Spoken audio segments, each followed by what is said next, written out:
Said tonight, this great idea. He goes, "We have a venue for the match." It's amazing how many times he's wanted to get in, he's wanted to duke it out, our governor, our fair governor. And believe it or not, Jerry or Rick, these would be my shorts upon entry. I always wanted to enter like Apollo Creed. In 4 he lost, but in 1 he was kind of a villain. But when he enters with the American flag shorts, that is an unforgettable moment. I lead with that because you don't have to guess what you're getting when I serve you, whether it's as a state legislator, secretary of state, or as your next U.S. congressman. I have a track record. And no matter what the insiders, the media, the Democrats try to throw at me to get me to back down, I don't. I continue to stand. And Jack, I know you'd be telling me to, I didn't fall for Gordon's trap. I'm not going to do that. Because what they try to do when we have a 90-10 issue, whether it's proof of citizenship for registering to vote, which Gordon vetoed, whether it's removing the county clerk in Weston County when we have real violations of the election code, and he tried to ignore what happened, whether it's having a citizenship check on an affordable housing applicant, whether it's stopping these woke wind projects. These are all 90-10 issues. And the reason why Gordon does what he does, it's a tactic the insiders use. They want to distract. When he has these outbursts, he wants to get me to fall for it and duke it out with him. He can make claims. He wanted me to go in a room with nobody else there so he can make things up, and the media, of course, will make it sound like everything he says is gospel and everything I say is fact-checked. So it's one of their favorite tactics, and I'm not going to fall for it.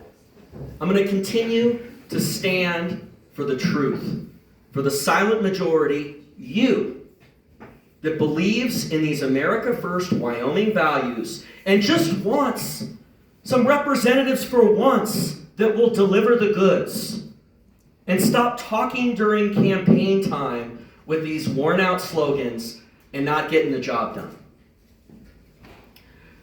So you don't have to worry about that with me. And just like we've won on all those issues we laid out, and there's more of them, that's why he hates me so much. It goes back to 2019 when we tried to get access to markets to coal, and that was his first veto, his first 90-10 issue he vetoed, and we forced him to do the right thing because of the public outcry. I'm going to continue to stand for what's right. And I guarantee you we will win because it's an election year, and we're going to get at least 2 of the other members of the board to get on board with this condition. I'm Chuck Ray. A little bit about me in terms of my bio. I was 12 years old. I'm 36 now. I think I'm 5 or 6 months younger than Megan. Megan's a little bit older than me, but... what's that? I said rub it in. Sorry, yeah. I did kind of date you there, but it's on Wikipedia. But when I was 13 years old, the history books haven't talked about this a ton. But we all remember The Apprentice. Let's face it, it was a big part of why President Trump won. It was such a great show, right? It was America.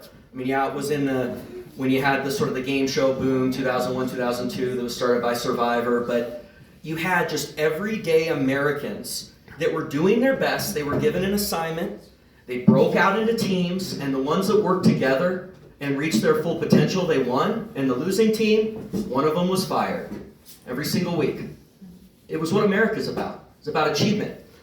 And at one of those boardrooms in that first season, there was a contestant that he was keeping around longer than he probably should have. And he revealed why. He goes, you went to Wharton. That's where I went. That's the best business school in the nation. And I was sitting there with Mr. Trump. This is before he got into politics. I'm like, that's where I want to go. So worked really hard, ended up getting into that university. And then in 2008, the first thing that happened when I got there, literally 2 weeks after, in September of 2008, was the financial crisis. And I'll never forget the first week where we went into this auditorium and the MBAs, the horror on their faces, because a lot of them had engaged in the practices that got us into this. And I got pretty disillusioned pretty quickly. and decided that I wasn't going to go into banking or consulting or what most of the folks that go to that university go into. But I was a little bit lost, and then in 2012 I got a call from my dad, and he said, look, because we own radio stations in Wyoming, most of ours are in Casper, and he said, look, I'm losing my health, you got to take these over, we got to sell them. And it all kind of crystallized in that senior year. So I took over the business in Casper, we relaunched those stations, really grew them, and started a radio show on our AM KVOC, the Voice of Casper. It's our longest running station in Wyoming on one frequency, 12:30 a.m. And started a show that was focused, it was kind of a variety show, it was a morning show focused on events and things like that, but then it became more political over time. And I was so tired of these politicians, the good old boys club that would go down to Cheyenne and do the exact opposite of what they said they were going to do.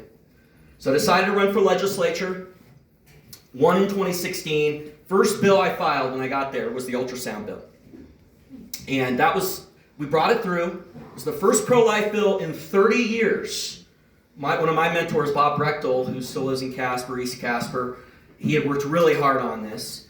And the timing just wasn't right. Friedenthal vetoed it a couple times, and a couple times it got killed in committee. But that bill really set off a wave of pro-life legislation that culminated in the pro-life trigger bill, which of course banned abortion in Wyoming, and this very radical Supreme Court undid that. Worked a lot on pro-life issues and want to do that at the federal level as well. Worked a lot on getting access to markets for our coal. And that was, alluded to it earlier. We had two governors, Meade and then Gordon, who refused to sue the state of Washington for their Interstate Commerce Clause violation, and the fact that they've blocked for 15 years now the ability for us to put our product on some barges and get them to other markets so that our people can reach our full God-given potential. It's offensive what they're doing. It's unconstitutional. And of course, that appointed AG has been doing nothing on it. Great question there from, I think somebody asked that. We need a great AG. And just like a town hall like this I was having in East Casper one day at Pizza Ranch up there, and somebody said, the legislature should step in and do something. And I was like, yeah, they should. That's a great idea. So why don't we write a bill saying that if the AG won't do anything, the legislature will act on behalf of the people of Wyoming and step in and sue the state of Washington. And that's the bill that Gordon vetoed in March of 2019. Now, we forced him to do something. This is why he doesn't like me, because I don't give up. When the Black Jewel Mines went bankrupt in July of 2019, we kept fighting. We said he's doing nothing on this. And then in January 2020, he finally filed the litigation because we were going to override his veto in the next session. Unfortunately, though, and this is why you need active leadership that understands good timing, what happened 2 months after January 2020? COVID. And that whole case got locked into the judicial docket, getting delayed. And then, of course, we had the 2020 election debacle, and the Trump administration's approval went away. So that's one of the things that I really want to work on, is getting access to markets for our coal. And I have worked on it. And then one of the other issues that I've sort of became, and it's not the only one, I'm not a one-trick pony. Okay, I keep telling you, everybody says I got to stop being a one-trick pony. I'm not a one-trick pony. But election integrity, even before it came to the forefront, is an issue that I viewed as just central to our republic, and I know you all agree here in Albany County. Because we've had issues in Albany County. And I started in the second year I was in the legislature in 2018 filing the voter ID bill. And with the insiders and the media and the clerks and all the people fighting it, the Democrats, it took us 4 years just to get voter ID. But I kept filing it every year. And we kept getting recorded votes, and we kept running against the rhinos on their just outrageous votes against voter ID. And then we got it to the finish line in 2021. And that paved the way for running for SOS. I'd worked on election integrity issues. It made sense. And with your help here in Albany County, we didn't carry it, but I always say, let's keep the margin as close as possible. And I think back to so many of you. I have so many stories. I can't do them all, I'm sorry. But, Sandy, remember we went out to Buford and we put out that 4x8? That was so... this time I've got Gabe as the campaign... Can we give a round of applause for Gabe? Gabe Sandy, who's our campaign manager.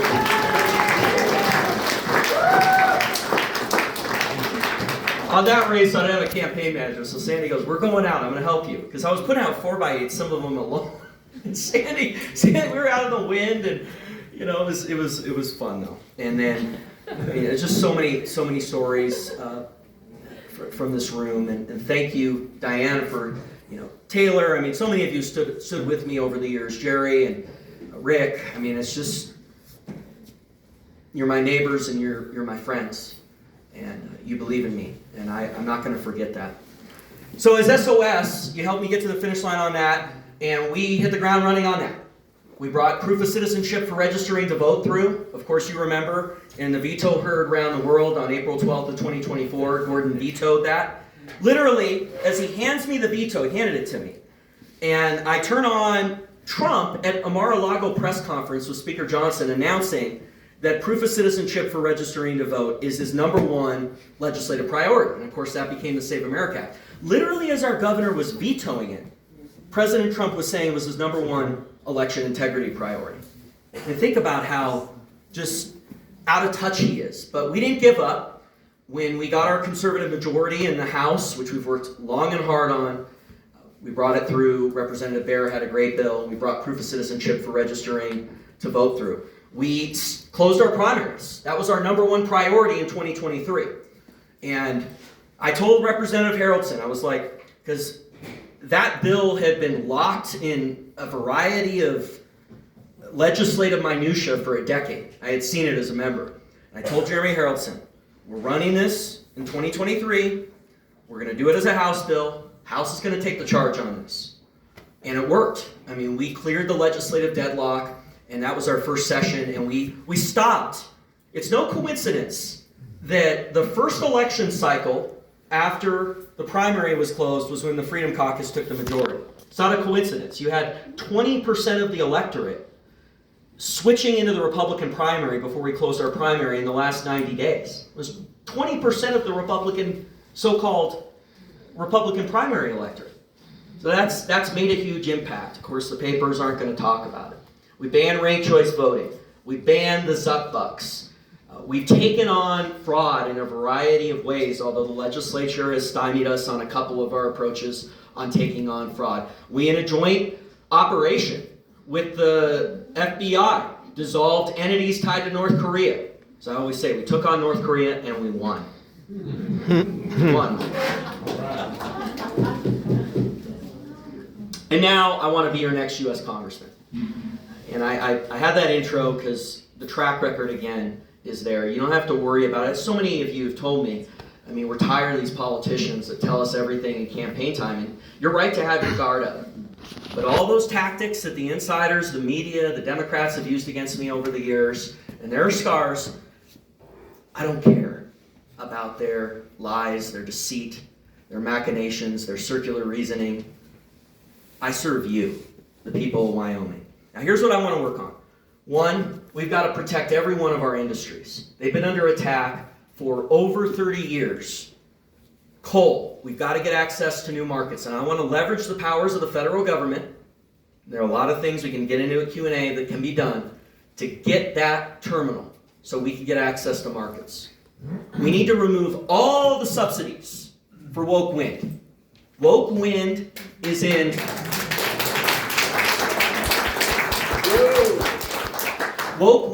direct competition with our coal, oil, and gas industries. No more of this poll-tested line of all of the above. We have to start talking about how they're trying to destroy our core industries. And then we need more coal-fired power plants. So we've got to get more domestic demand. And that's going to take a little longer so we can use the other access to markets as a bridge and help our coal industry survive and thrive. Oil and gas. We've got one judge in Washington, D.C., this Judge Chutkan. She's infamous, right? She tried to jail Trump, right? She's bad news. These out-of-control judges. One judge is preventing the powder from reaching its full potential. We could get permitting in a second if this judge would stand down.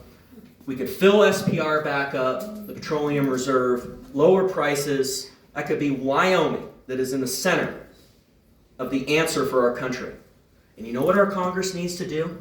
and it's in our Constitution, it's been done before, need to put a little rider in a bill saying that the Washington, D.C. Court of Appeals does not have jurisdiction on this permitting issue. Can be done. It's not a big deal. And I do love riders. When we stopped funding of abortion at University of Wyoming, we did that with a rider. That was a thing that brainstormed one night. And actually it was at a town hall too when we stopped that funding of abortion. But there's a lot we can do on oil and gas. And then soda ash. I mean, I know it's a Southwest Wyoming issue, but China has this synthetic product that is in direct competition with our soda ash industry. It's a trade violation. And we need a member of Congress that is going to get the trade authorities to have this as one of their priorities, enforcing the trade law rather than it always being enforced, I put that in air quotes, against us. Yep. I mean, that gets into the next thing. Remember when country origin labeling was repealed? And Obama said that, WTO was going to fine us $10 million a day, or it was more than that, if we didn't repeal it. It was offensive that they repealed the country origin labeling. It's a direct attack on our producers. We must bring back country origin labeling. We have to break the meat packer monopoly, and hopefully with this new AG, we actually get some action on breaking the meat packer monopoly. So all of our industries, when I first got involved in 2015, I just thought it was so offensive that our people couldn't reach our full God-given potential because of these attacks on our industries. And the same, President Trump's doing great work on reversing this, but they still are under attack from the radical left and the media and the insiders. Point 2, we've got to continue to close the border. President Trump has done great work on this. We have to codify the executive orders and build the wall so that if the pendulum shifts again in the future, we don't have an executive that just does what Biden did and lets them all back in. We have to put in place these permanent measures. We need an aggressive Congress that is going to leverage all the powers of omnibus bills, must-pass bills, to get the funding done so the Trump administration can have the backup to build the wall.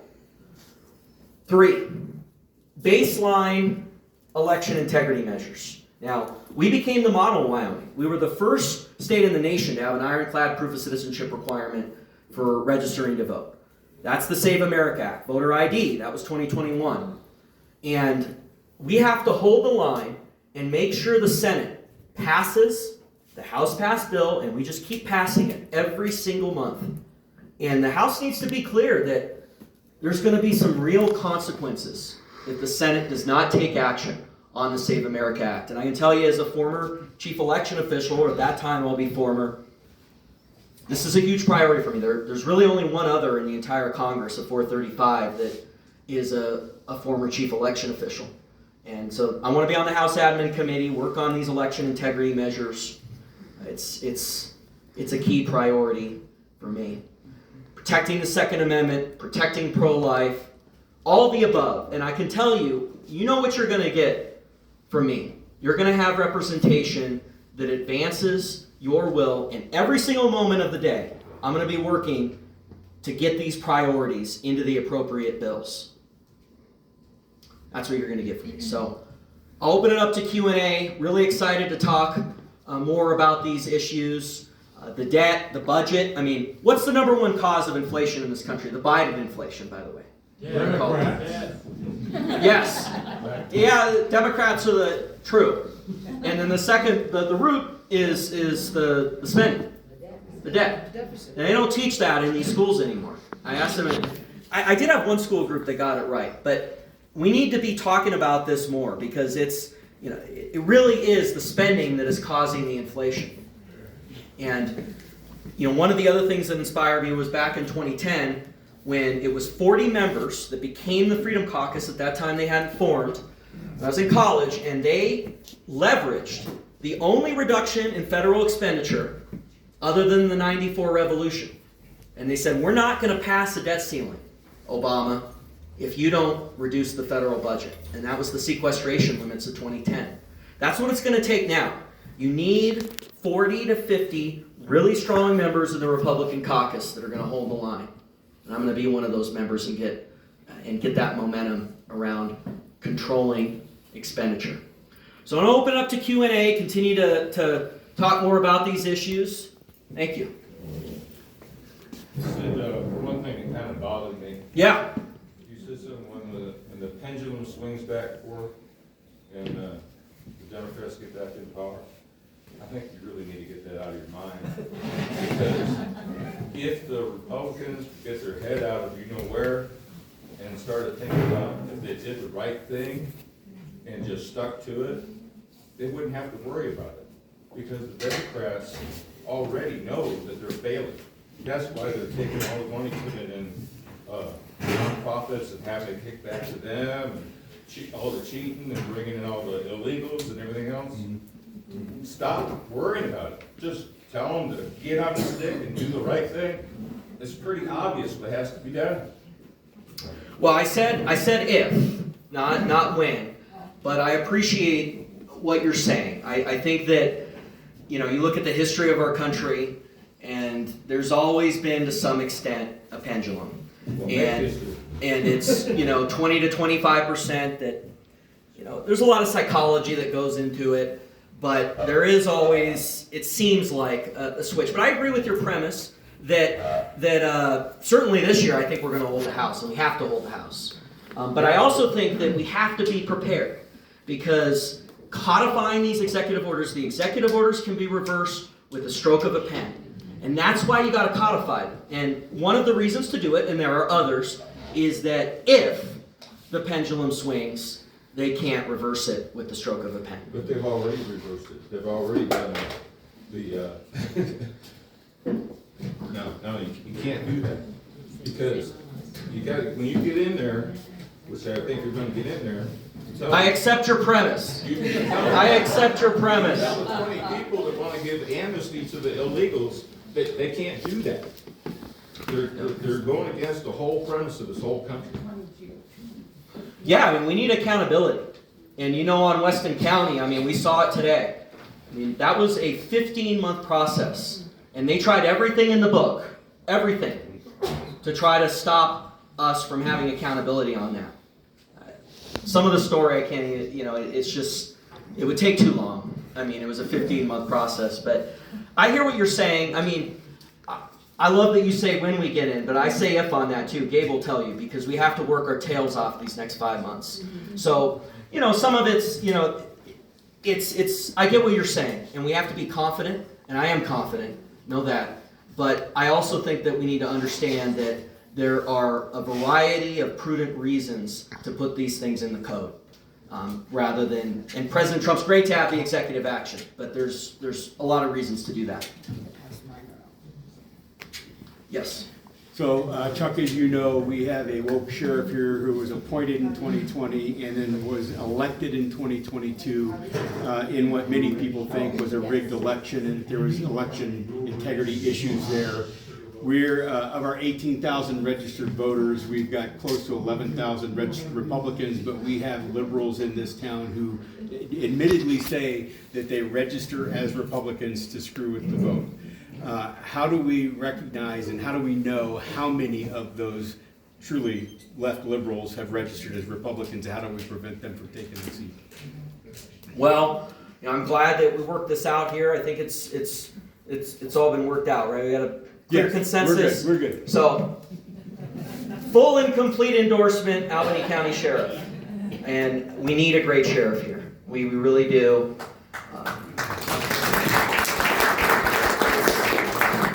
It's so important, and I just can't tell you. It's been a real struggle in Albany County, and I know a lot of you are frustrated. I've done everything I can on these issues, but I'm not a prosecutor, and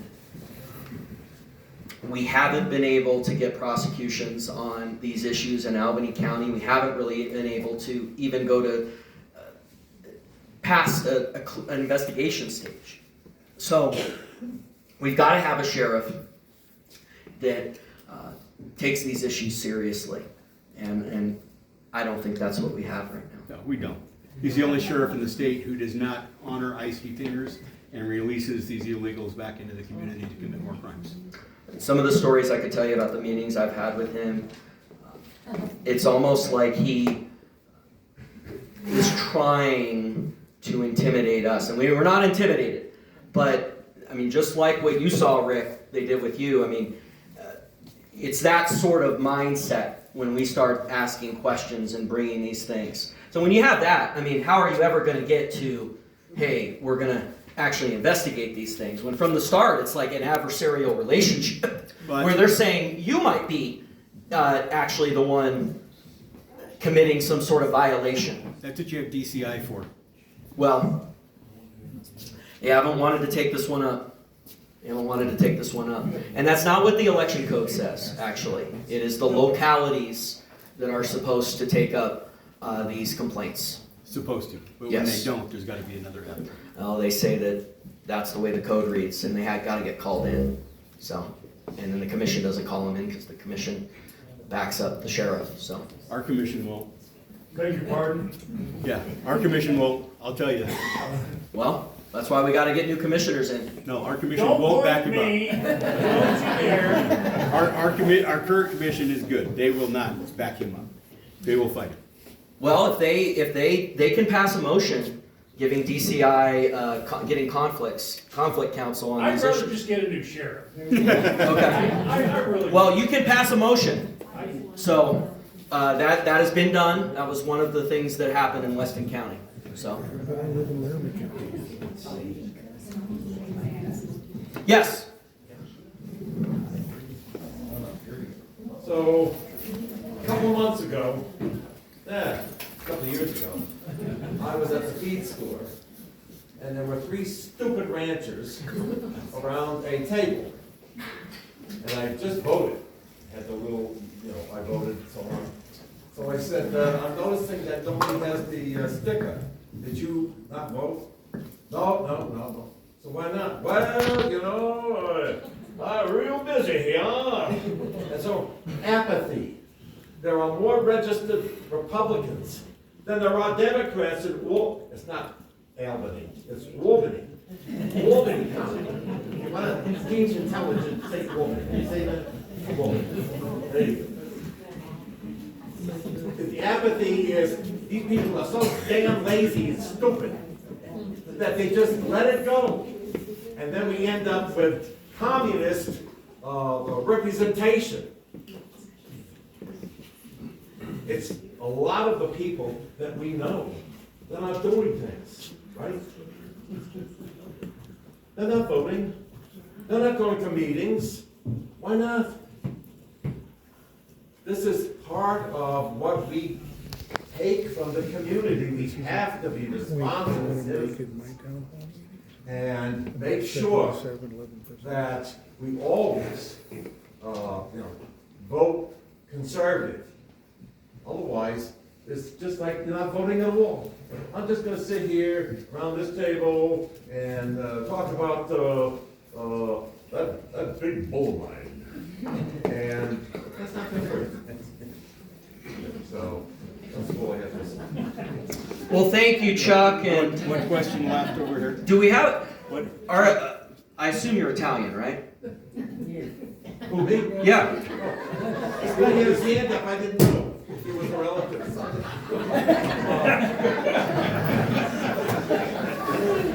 Kim and I would get along good, wouldn't we? You seen with the Democrat thing in the park? Yeah, I'm standing right beside you. I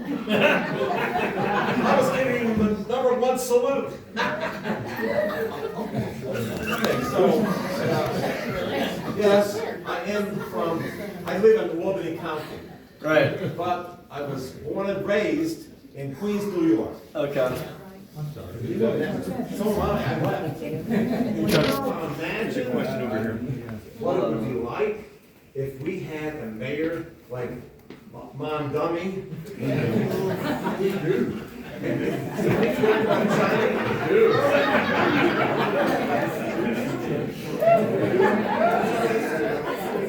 My good friend Tom Schmidt, everyone. Yeah. Well, thank you. I say because I mean we've got some folks at Calabria to San Carletta. And I am too. So I thought we might have another person in Calabria descent here. So I am. oh, so we got 3. Yeah, that's right, I'm a celebrity. Oh, Calabrian, I said. Celebrity. Which part of Italy? My wife treats me like a celebrity. I get Yes. confused. Which province is your family from? Do they? Okay. Gotcha. What province? Let's just shake a big hand. Oh, yeah. Megan, Megan,